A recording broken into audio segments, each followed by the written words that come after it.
Hi, hello, welcome to News 8 Telugu channel. This is Paritala Murthy. So, Big Boss Telugu Season 8 Special Analysis. నేను మీకు ఎప్పుడు కూడా ఒక మాట చెప్తూ ఉంటా ఏంటంటే బిగ్ బాస్ హౌస్లో గెలవాల్సింది టాస్క్లు కాదు, జనాల ఓట్లు, ప్రజల ఓట్లు. ఇది బాగా తెలిసిన వాళ్ళే అసలైన గేమర్ అవుతారు. ఇది ఖచ్చితంగా హౌస్లో ఎవరైనా పాటిస్తున్నారా అంటే అది స్ట్రాటజీగా మణికంఠ అయితే ఖచ్చితంగా పాటిస్తున్నాడని నాకు దృఢంగా కొడుతుంది. ఎందుకో చెప్తా, ఈ వీడియోని లాస్ట్ వరకు చూడండి. రెండు కోణాల్లో మీకు అనాలిసిస్ అనేది కనబడుతుంది. టూ కైండ్ ఆఫ్ ఉంటాయన్నమాట. అంటే ఇటు side coin one side and coin other side. మీకు అర్థమైందా? సో లాస్ట్ వరకు చూడండి. కోడిపెట్ట టాస్క్ మనం ఆడుకుందాం. ప్రభాతి 2.0 అనగానే మనకేం గుర్తొస్తుంది? Season 5 Sunny game. సన్నీ ఆడిన గేమ్, అక్కడ జరిగిన గొడవ, షణ్ముఖ్ అబ్బాబ్బా అదిరిపోద్ది. ఆ తర్వాత గిల్టీ బోర్డ్ వేసుకోవడం, ఆ గిల్టీ బోర్డ్ని విన్నర్ టైటిల్గా మార్చుకోవడం. సో బ్రహ్మాండమైన గేమర్ అతనే the best gamer, no doubt Bigg Boss హౌస్లో. సో అభిజిత్ తర్వాత అలాంటి గేమర్ని చూసాను నేను. ఇది చాలామందికి గుర్తుండే ఉంటుంది, బిగ్ బాస్ లవర్స్ అందరికీ గుర్తే ఇది. ఇప్పుడు కూడా సేమ్ అసలైన టాస్క్ అనేది అలాంటిది వచ్చింది. అసలైన గేమర్ని మనకి ఇక్కడ చూపిస్తోంది అని నాకు అనిపిస్తుంది. అది ఎలాంటిది, మేబీ ఆ గేమ్ కరెక్ట్గా వెళ్తుందా, కరెక్ట్ వేలో వెళ్తుందా, లేదంటే అది డ్రామా షో పుట్టప్ప అనేది మీరు ఖచ్చితంగా ఈరోజు కామెంట్ చేయండి. అబ్బా ఎంతమంది కామెంట్ చేస్తారో చూస్తా. వాళ్ళ పర్సెప్షన్ ఏమనిపిస్తుంది అనేది మనకు కావాలి. మెజారిటీ ఆఫ్ పర్సెప్షన్ అనేది తెలుస్తుంది. ప్లస్ ఇంకోటి, ఎక్కువ కామెంట్స్ వచ్చిందని నేను ఒక క్వశ్చన్స్ని తీసుకుని నేను మీకు ఒక వీడియో చేస్తాను. మీరు క్యూ అని టైప్ చేసి ఆ ప్రశ్న అనేది వేయండి. రైట్?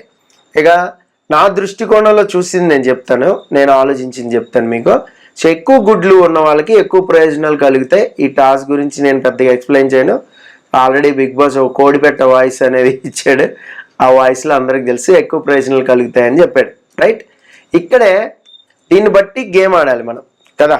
మరి ఇక్కడ పృథ్వీ ఆడిన గేమ్ చూస్తే చాలా మందికి చిరాకు వచ్చేస్తుంది. మరీ అంత దారుణంగా, రూడ్గా, వైల్డ్గా ఆడాల్సిన పనే లేదు. తన మిత్రుడైన అభయ్ కూడా అక్కడ మిత్రుడైనా కూడా అభయ్ న్యాయం చెప్పాడు. తమ్ముడు మనవాడైనా ధర్మం చెప్పాలంటారు కదా. సారీ, తమ్ముడు మనవాడైనా ధర్మం చెప్పాలంట. సో మరీ ఇంత పనికిమాలిన గేమ్ ఆడాలా? అసలు నాన్ సెన్స్, కామన్ సెన్స్ లేదు మనవాడికి అంటూ అక్కడ నిజంగానే పనికిమాలిన గేమ్ అని 2-3 సార్లు అన్నాడు. ఎవరు? అభయ్. ఇక నిజంగానే పృథ్వీ చాలా వైల్డ్ గేమ్ అయితే ఆడాడు. సో ఆదిత్య అరుస్తున్నా కూడా అసలు బూతులు తిట్టి మరీ రెచ్చిపోయాడు. అక్కడ చూడండి, వర్స్ట్ గేమ్. అలాగే మైక్ కూడా వేసుకోలేదు, ఏం మాట్లాడుతున్నాడో కూడా సరిగ్గా వినపడకుండా. సో ఇంకోటి ఏంటంటే, నిఖిల్ తోసేసిన దెబ్బకి ఇలాగ బొంగరం లాగా ఇలా తిరిగి మరి పడ్డాడు. ఎవరు? మన మణికంఠ. ఆ పడతాం మనవాడు అసలే బక్కప్రాణి, కాసేపు అలా హోస్ట్లో లేకుండా సొమ్మసిల్లి పడిపోతారంటారు కదా, అలా పడిపోయాడు అనమాట. దీంతో బిగ్ బాస్ గేమ్ని పాజ్ చేశాడు. మనందరం కూడా చూసాం. మణికంఠ మెడికల్ రూమ్కి వెళ్ళాడు. ఇక్కడి వరకు స్టోరీ బాగానే ఉంది బ్రదర్స్. అయితే మణికంఠ ఎక్కువ గుడ్లు కలెక్ట్ చేశాడు. మీరు క్లియర్గా చూస్తే, నేను లైవ్లో కూడా చూశాను. అక్కడ ఏంటంటే 7-8 గుడ్లు కలెక్ట్ చేసుకుని పెట్టుకున్నాడు డిస్ప్లే లాగా. సో అది చూసేసరికి నిఖిల్ లాక్కుని మణిని ఇలా తోసేసాడు. అక్కడ గుడ్లు చెదరగా 2-3 పడిపోయినాయి. అవి కూడా కలెక్ట్ చేసుకుని నిఖిల్ వెళ్ళిపోయాడు. ఆ ఆటలు ఎంత కామన్లే తొక్క అని వెళ్ళిపోయాడు. సో ఇలా తిప్పి అలా పడేసాడు అనమాట. దానికి అక్కడ మణికంఠ ఆయాసపడ్డాడు, కొంచెం సమస్యలు పడిపోయాడు. ఇదంతా కూడా సినారియో జరిగింది. అభయ్ నవీన్తో నేను గేమ్ ఆడాలి అన్నాడు. మెడికల్ రూమ్ నుంచి వచ్చి కంటిన్యూ చేస్తా అని గోడకి వెళ్ళి ఏడ్చి, నేను ఇన్ ఫ్రంట్ ఆఫ్ కెమెరా ఆడవడం నాకు ఇష్టం లేదు. సో నాకు చాలా హట్టింగ్గా ఉంది. అంటే ఇక్కడ చాలా పిచ్చ క్లారిటీ ఉంది అతనికి, అంత హట్టింగ్లో కూడా. చూడండి, గుడ్లు 5 అవగానే తీసుకురమ్మని యష్మి చెప్పింది యాక్చువల్గా, మామూలుగా. కానీ మణి నిజంగా బుద్ధి లేనాడు అంటే అక్కడ ఆపేసింది, కొంచెం తిట్టకుండా ఆపేసింది, తర్వాత మాట్లాడదాంలే అని.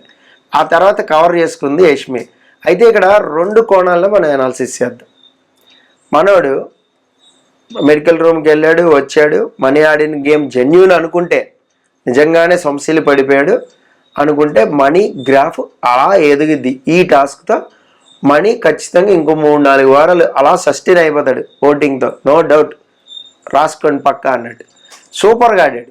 ఏది మనం అనుకుంటే, అదంతా కూడా నిజం అనుకుంటే, ఎంత నిజాయితీగా ఆడాడో అని మనం అనుకోవచ్చు. అంతేకాదు దోశ విషయంలో కూడా మనీకి బాగా ప్లస్ అయింది, మనోడు తప్పు లేదని క్లియర్గా తెలిసిపోతుంది. సో అక్కడ ప్రేరణ యాటిట్యూడ్ చూపించడం మనీకి ఇంకా ప్లస్ అయిపోయింది. సో నేను చెప్పాక తరతరాలు యుగాలు మారిన సీజన్లు చూసినా వీళ్ళు మారరు. ఎదుటోడి మీద ఇలా రాయేయడం, కొంచెం తక్కువగా చేసి మాట్లాడడం, చులకనగా మాట్లాడడం అనేది ఎదుటోళ్ళకి ప్లస్ అవుతుందని వీళ్ళకి ఎప్పుడు తెలుస్తుందో. సో అక్కడ మణికంఠకి అది ప్లస్ అయి కూర్చుంది, డౌట్ లేదు. ఎవరు ప్రేరణ యాటిట్యూడ్ చూపెట్టడం.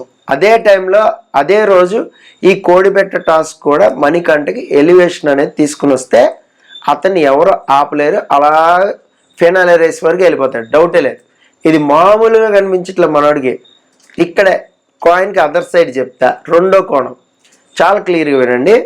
నెంబర్ 2 ఏంటంటే మణికంఠ కావాలనే ఎగ్స్ని ఎక్కువ కలెక్ట్ చేసుకుని కనిపించేలాగా పెట్టి నిఖిల్ని ఊరించి అటాక్ చేయించుకుని ఆ అటాకింగ్లో మనోడు తోస్తే మనోడే కావాలని ఇలా పడిపోయి ఆ తలకి దెబ్బ తగలపోయినా తల మీద చేయి పెట్టుకుని సొమ్మసిల్లి పడిపోయినట్టు ఒక డ్రామా క్రియేట్ చేసి మెడికల్ రూమ్కి వెళ్ళొచ్చి నేను ఆడతాను అబ్బాయి అంటూ ఆ గోడకి వెళ్ళి ఏడ్చి దగ్గరికి వెళ్ళి సింపతి కోసం ఏడ్చి ఉంటే అది బిస్కెట్ అయిపోద్ది. అక్కడ టైటిల్ కావాలి నాకు, ఎలాగైనా ఈ షో ఇంపార్టెంట్, నా భార్య పిల్లలు నాకు కావాలి అని మరోసారి మేబీ ఏమన్నా ఆడియన్స్కి తన ఫ్లాష్ బ్యాక్ని గుర్తు చేశాడా భార్య పిల్లలని, అలాగే తనపై ఆడియన్స్ అటెన్షన్ ఉండాలి అనేలాగా చేసుకుని ఉంటే మాత్రం అతడు గ్యామర్, అంతే మామూలు గ్యామర్ కాదు, అసలైన గ్యామర్ అంటారు కదా అలాగా. ఎందుకో కూడా క్లియర్గా చెప్తాయిరండి. అక్కడ గుడ్లు కలెక్ట్ చేసుకోవడం, గుడ్లు కాపాడుకుంటాం, పిచ్చోళ్ళ గుడ్లు తన్నుకున్న వాళ్ళు బాగానే ఉంటారు. బట్ ఈ ఎంటైర్ సిచ్యువేషన్ని ఒక సీన్ లాగా చేసి తనకి ఆడియన్స్ని గ్రాప్ చేసి అటెన్షన్ అనేది సీక్ చేస్తారు చూసారా, వాళ్ళు గేమర్స్. మీకు అర్థమైంది అనుకుంటా ఖచ్చితంగా. అది ఉపయోగించుకోవడంలో, ఆ సిచ్యువేషన్ ఉపయోగించుకోవడంలో దిట్ట అయిపోతారనమాట. గుడ్లు ఎక్కువగా సంపాదిస్తే ఏమొస్తుంది, తొక్క ఏం రాదు, మహా అయితే మన క్లాన్ టాస్క్ గెలుస్తుంది, ఏదో తొక్కలో ప్రయోజనాలు వస్తాయి. కానీ బట్ విన్నర్కి వెళ్ళాలంటే స్కెచ్ గీయాలి. పృథ్వీలాగా పనికిమాలిన గేమ్ ఏది, మన అభయ్ మాటల్లో చెప్పాలంటే, నేను కాదు అభయ్ అన్నట్టు, పనికిమాలిన గేమ్ ఆడుకుంటే అందరూ కూడా తిడతారు.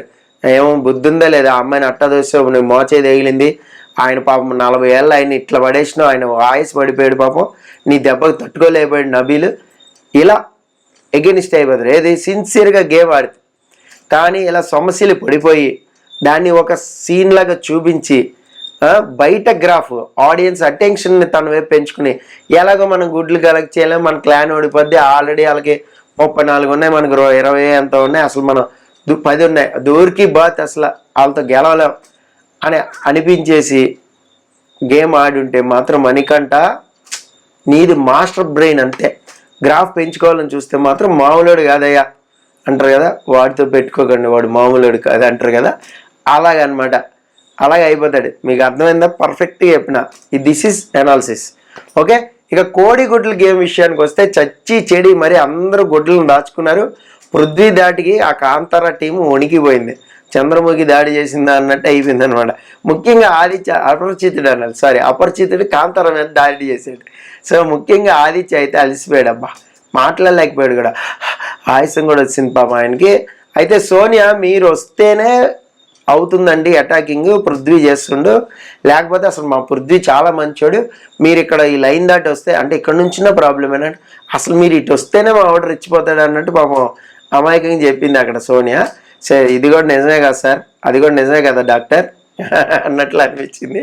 సో ఏది ఏమైనా ఈ టాస్క్లో మాత్రం ఎవరికి ఎలివేషన్ అయితే వస్తుందో వాళ్ళే కొంచెం ఫినాలే వరకు అది వేసుకుంటారు కదా స్టేజ్, అదే ఖచ్చితంగా కార్పెట్ అనేది వేసుకుంటారు. మరి చూద్దాం నా నెక్స్ట్ వీడియో మీరు మస్ట్గా చూడండి. మిడ్ వీక్ ఓటింగ్ మీకోసం కలెక్ట్ చేసి, రాత్రి అయితే టైం ఇప్పుడు, సో మీకోసం కలెక్ట్ చేసి పెట్టి అది కూడా చూడండి. This is Paritala Murthy signing off. Bye bye.